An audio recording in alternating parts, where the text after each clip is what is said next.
Welcome into Prop Lock and Drop It, an Action Network show that tells you which props to bet during the NFL playoffs. We are now into conference championship weekend. I'm Tim Kalinowski. I'm joined by Sean Koerner, Nick Giffen, and Chris Raybon. Here's how it's going to work. We're going to play 2 rounds. Each of these fine gentlemen will give me a prop bet. I will choose one of them that I will be locking in.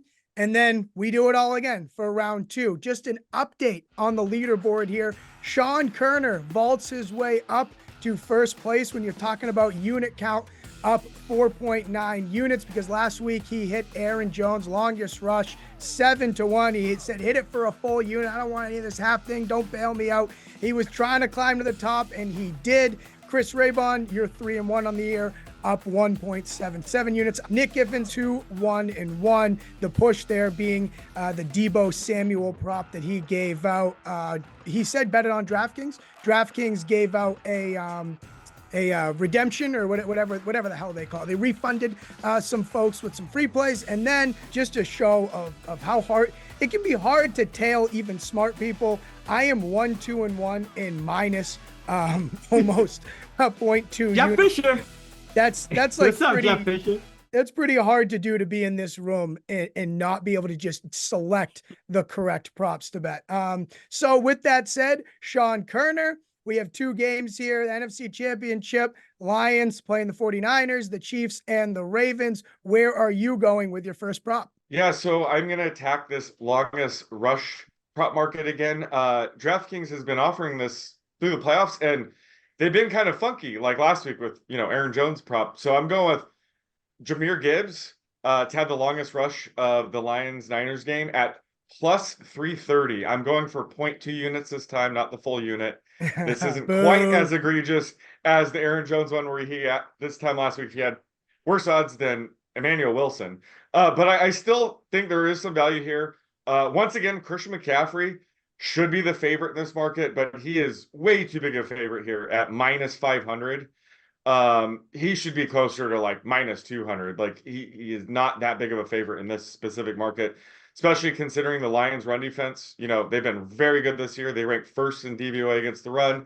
They've yet to allow running back to clear 70 yards all season. So McCaffrey might see more success, in the passing game here. And when we look at this market, like we probably need a rush attempt to go longer than 20 yards. Christian McCaffrey has 10 of those on the season, including the playoffs. Gibbs has 11 of those, despite having nearly 100 fewer rush attempts than McCaffrey. So this is a perfect market for Gibbs. Like when he goes long, he goes really long. So love the value we're getting here with him. And his teammate, Dave Montgomery, is probably his main competition. He only has 4 rush attempts longer than 20 years. This isn't really his specialty. And a dark horse in this market would be Deebo Samuel, but since he's questionable with the shoulder injury, he's less likely here. So give me Jahmyr Gibbs to have the longest run at plus 330. Yeah, I don't mind it at all. After last week, kind of, might be a good idea to ride the hot hand here. Gibbs' longest rush last week went for 31 yards. Will that be enough in this matchup? I'll ask you real quick, Koerner. You mentioned Deebo being questionable. Are you like the rest of us dumb idiots that try and watch some media reporter's cell phone video and for 10 seconds to see if Deebo looks healthy in your eye? Oh, no, that I would absolutely be doing that. I've been busy, but if you have any information, let me know, because I am stumped on if he's playing or not. What's the latest? I think I just saw one video from afar of him, like, like a quick first 3 steps in a cut, which I have no idea. He look fine? His legs, your shoulder injury is not going to. Yeah, like I don't think cutting and stepping is. Was he wincing? Was he wincing when he cut? Like, was his shoulder? That's my point. That's my point. We're watching the guy cut on cones, and I don't know what that tells you. So anyway, with tells that you nothing said, about it. Tells you that he has working legs. Yes. So keep that in the back pocket. His legs seem fine. Shoulder, I don't know. Nick Giffen, where are you going? Yeah, well, I'm going to go back to the same market that I had last week with that Deebo prop, which was definitely going to win if we just extrapolate his pace from 3 plays. And that's going to be Rashee Rice to have the most rushing plus receiving yards in Kansas City versus Baltimore. You can get that plus 500 at DraftKings for half a unit here. Rashee Rice, he's really emerged as a threat to have like these blow up games, these ceiling games, especially more recently. He's just been the go-to guy, even more so than Travis Kelce in this Chiefs passing attack. If we look at games prior to Thanksgiving weekend, he only had 4.6 targets per game. Let's say 4.5 targets per game. And he only had one game where it was above 5 targets per game. Ever since Thanksgiving, he's literally doubled that. He has 9 targets per game and only one game with less than 6 targets per game. All 4 of his 90-plus yard games have come since Thanksgiving in just 8 games. So that's literally half of his games since Thanksgiving. He's had explosive games. Baltimore, yes, they have a great defense. And while they may be able to limit Rashee Rice, they're actually able to limit Isaiah Pacheco as well, who is the favorite in this market. And then if we look at Travis Kelce, I'm projecting pretty much nearly the same amount of average yards between Kelce and Rashee Rice. But Kelce doesn't have quite as much upside, especially this year. He's had just 3 90-plus receiving yard games all year and just one since Thanksgiving, and that was Thanksgiving weekend since Rashee Rice's emergence. So ever since Rashee Rice kind of took over this passing attack, Kelce hasn't had a big yardage game. Kelce's plus 350 in this, and Rashee Rice is 5-1. Those should be flipped. Yes, Mark Andrews is returning from injury. He's around 5-1 in this market, but he could probably and may potentially be limited. And everyone else is 12 or longer. So literally the guys that are all ahead of Rashee Rice, I can make arguments for why their upside may be capped. So give me a Rashee Rice, 5-1. Oh boy, Nick. Yeah, it seems like Rice has the highest ceiling when you look at the players listed ahead of him here. Pacheco, you mentioned, Kelce, Lamar, Mark Andrews with the same odds as Rashee Rice as I look at it right now. Does that mean you'd also endorse Rashee Rice's rush plus receiving over at 59 yards and a half? Yeah, I like his over on 59.5 as well. I think I will be on that. A little spoiler alert for later. Oh, okay. Secret's safe with me. Chris Raybon, cap off the first round for us. All right, so I have a little bit of a contrarian take. I love Isaiah Pacheco this weekend. I'm going with his longest rush, over 15.5 yards at minus 105. And there's a couple of things that I think are causing people to be down on Pacheco. Number one is he sat out practice with toe and ankle injuries. 2, Joe Thuney, the top graded pass blocking guard, who's also a top 10 guard overall at PFF. He's projected to miss this game. And you also have the Chiefs as an underdog, so a road underdog. But Baltimore, their run defense on early downs, 19th in success rate since week 10, bottom 3 in success rate. And their defensive coordinator, Mike McDonald, he doesn't mind playing light boxes against early down runs. So that's just something they've been living with all year because they've been so dominant against the pass. They want to keep their best 11 on the field. You don't want to take like Kyle Hamilton or somebody like that off. And so Baltimore, I think, is going to continue to do that against the best quarterback on the planet. The injuries are just maintenance because I think he's going to get a massive workload, especially on early downs. And then the Joe Thuney injury. So I looked it up, and Pacheco running behind left guard, which is what Thuney plays, 28 carries, 77 yards, 2.8 yards a carry, a long of 8. All inside runs to the left for Pacheco, 297 yards, a long of 8, and 3.4 yards a carry. So running behind Thuney is not really where Pacheco had success anyway. Really not going to influence this prop too much, maybe a little bit indirectly if the Chiefs just struggle overall. But I expect a lot of work on early downs. I expect the Ravens to dare the Chiefs to run. And Pacheco has a run of 19 or more in 6 of his last 9 games, including 3 of the 4 losses over that span. Over his last 5 games, he's had a long run of 23 or more in 4 of them. And the Baltimore Raven defense has given up a run of at least 16 yards in 2/3 of their games this season. So I love this Isaiah Pacheco longest run over 15.5. I would bet it up to 17.5.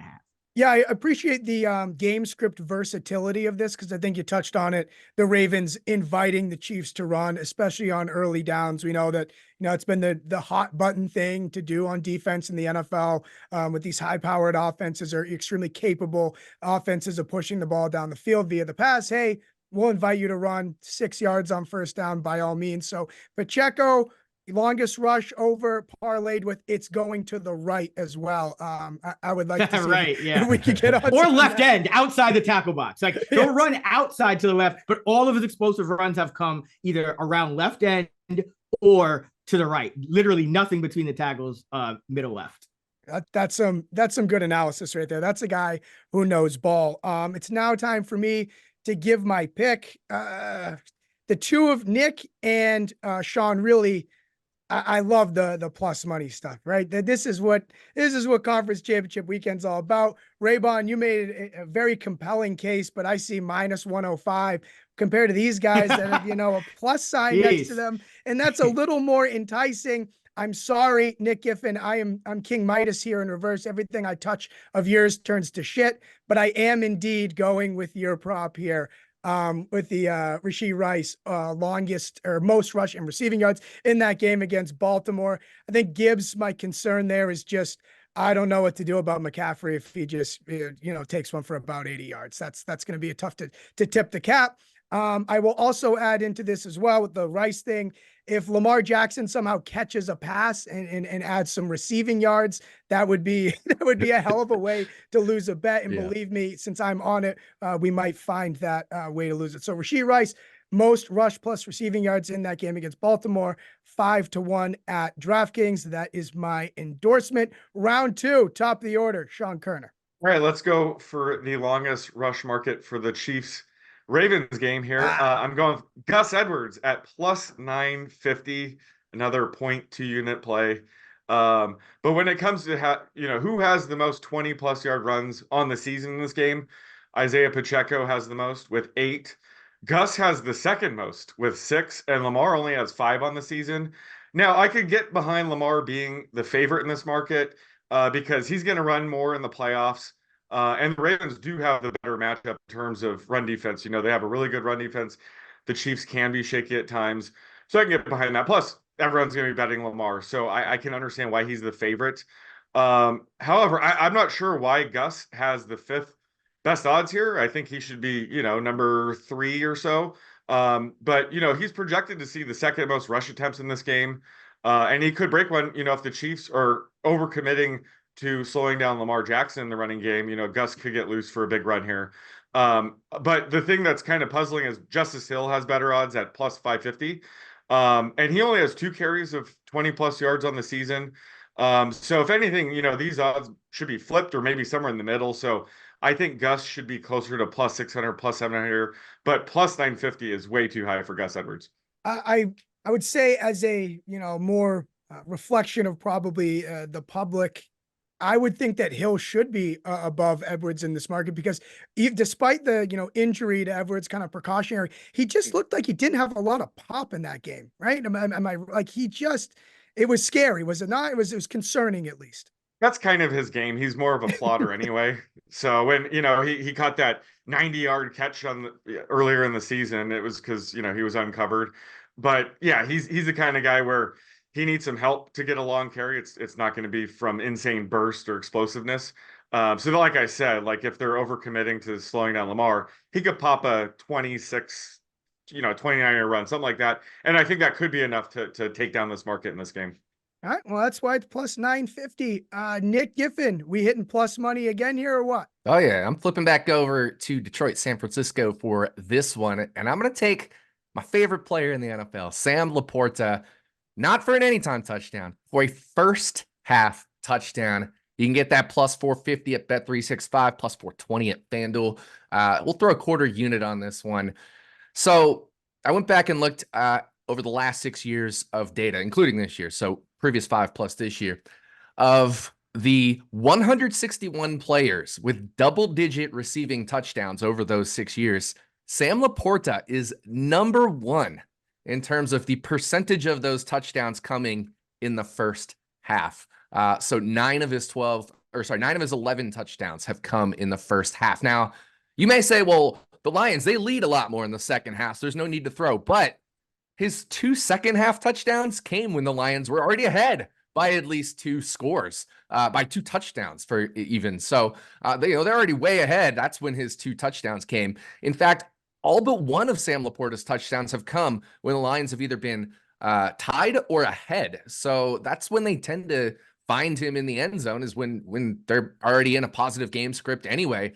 And in this game, the Lions are more likely to be trailing in the second half than in the first half. So it would, again, favor the first half for the touchdowns based off of the way they've been using Laporta. And this isn't necessarily just touchdown fluke. Those can be a little bit random. It also is just a direct result of lower target share. In the first half and in the second half, in the first half and in the second half, regardless of whether they've been ahead or behind, he gets a 22 to 23% target share. I should say in the first half, regardless of whether they're ahead or behind. In the second half, regardless of whether they're ahead or behind, he gets just a 19% target share in both cases. So, in other words, he's seeing like 3 to 4% lower target share in the second half, independent of game script. So he just gets fewer second half targets overall. So while I would have this at plus 450 odds for him to get a touchdown and a half if there was no skew, there is definitely a skew towards the first half here. So I have this closer to just under plus 400 as fair value. Nick, knowing you for the last couple of years here, you're a guy who doesn't really throw his hands up and say, hey, I guess that's just how it goes. When you saw the kind of the numbers here, were you concerned that you were missing something, like, scratching your head? How in the world is it like this? Yeah, I will, but that's why I had to look at the target shares. And who gets more targets in the second half? Jahmyr Gibbs. Who gets more targets in the second half? Josh Reynolds. So kind of just, especially if the Lions are trailing, the ball got spread around a lot more. So it's less focused on Sam Laporta if the Lions are trailing, which is pretty interesting. Fair enough. I take your word for it. Chris Raybon, I'm waiting for the under like 8 yards for someone here. Where are we going?